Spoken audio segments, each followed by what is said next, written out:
नमस्कार। आज एक बार फिर एक नई कविता के साथ आप सबके समक्ष उपस्थित हूँ। आज एक नई कविता, इसका नाम है मेवाड़ का सिंहासन। आइए देखते हैं। यह कविता श्याम नारायण पांडे जी द्वारा लिखी गई है। श्याम नारायण पांडे जी इसमें क्या कहते हैं कि जातीय गौरव को बचाने वाले, अपने स्वाभिमान, अपनी सत्ता पर तथा अपने भारत माता के लिए न्यौछावर होने वाले हमारे मेवाड़ सिंहासन के ध्वजावाहक महाराणा प्रताप जी का अमरगान किया गया है। कैसे किया गया है आइए देखते हैं।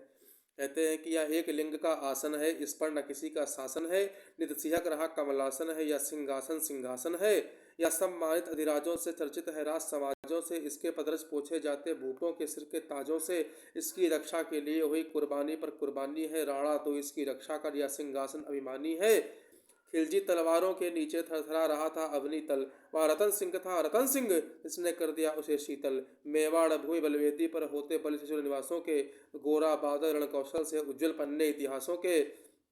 भैरव गर्जन देखिएगा कि जिसने जौहर को जन्म दिया वह वीर पद्मिनी रानी है, राणा तो इसकी रक्षा कर, यह सिंहासन अभिमानी है। मूंजा के सिर के सोने से जिसके भाले की प्यास बुझी, हम वीर वीर वह था जिसकी असिवैरी उड़कर पार बुझी। प्रण किया वीरवर चूड़ा ने जन्नी पर सेवा करने का, कुंभा ने वीरवर ठान लिया रत्नों से अंचल भरने का।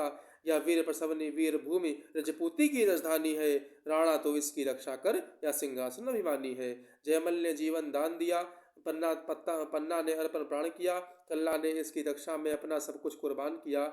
फिर से कहते हैं कि जयमल ने जीवन दान किया, पत्ता ने अर्पण प्राण किया, कल्ला ने इसकी रक्षा में अपना सब कुछ कुर्बान किया। किसने किस प्रकार की कुर्बानियाँ दी गई हैं उस पर कहते हैं कि जयमल ने जीवन दान किया, पत्ता ने अर्पण प्राण किया, कल्ला ने इसकी रक्षा में अपना सब कुछ कुर्बान किया। गंगा को 80 घाव लगे, मरहम पट्टी थी आंखों पर, तो भी उसकी असी बिजली से फिर गई छपाछप लाखों पर। अब भी करुणा की करुण कथा सबको याद जुबानी है, यह सिंहासन अभिमानी है। कहते हैं कीड़ा होती हथियारों से, होती थी खेली कटारों से, असिधार देखने को उंगली कट जाती थी तलवारों से, वीरत्व का वर्णन है।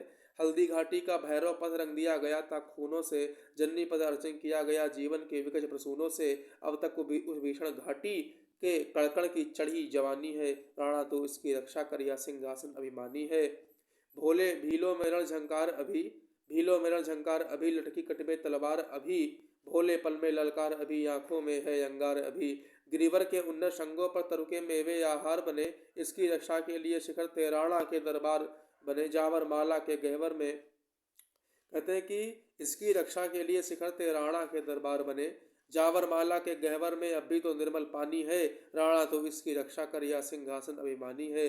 चूड़ावत ने तन भूषित कर युवती के सिर की माला से, खलबली मचा दी मुगलों में अपनी भीषणतम भाला से। घोड़े को कुछ पर चढ़ा दिया मतवारों मुगल पुकार हुई, फिर राज सिंह चूड़ावत से औरंगजेब की हार हुई। वह चारुमती रानी थी जिसकी चेरी बनी मुगलानी है, राणा तो इसकी रक्षा कर, यह सिंहासन अभिमानी है। कुछ ही दिन बीते फतेह सिंह मेवाड़ देश का शासक था, और राणा तेज उपासक था, तेजस्वी था, अरिनाशक था। उसके चरणों को चूम लिया कर लिया समर्चन लाखों ने, टकटकी लगा उसकी छवि को देखा करजन की आंखों ने। सुनता हूँ उस मर्दाने की दिल्ली की अजब कहानी है, राणा तो इसकी रक्षा कर, यह सिंहासन अभिमानी है। राणा तो इसकी रक्षा कर, यह सिंहासन अभिमानी है। राणा तो इसकी रक्षा कर, यह सिंहासन अभिमानी है। इस तरह कविता खत्म होती है। धन्यवाद।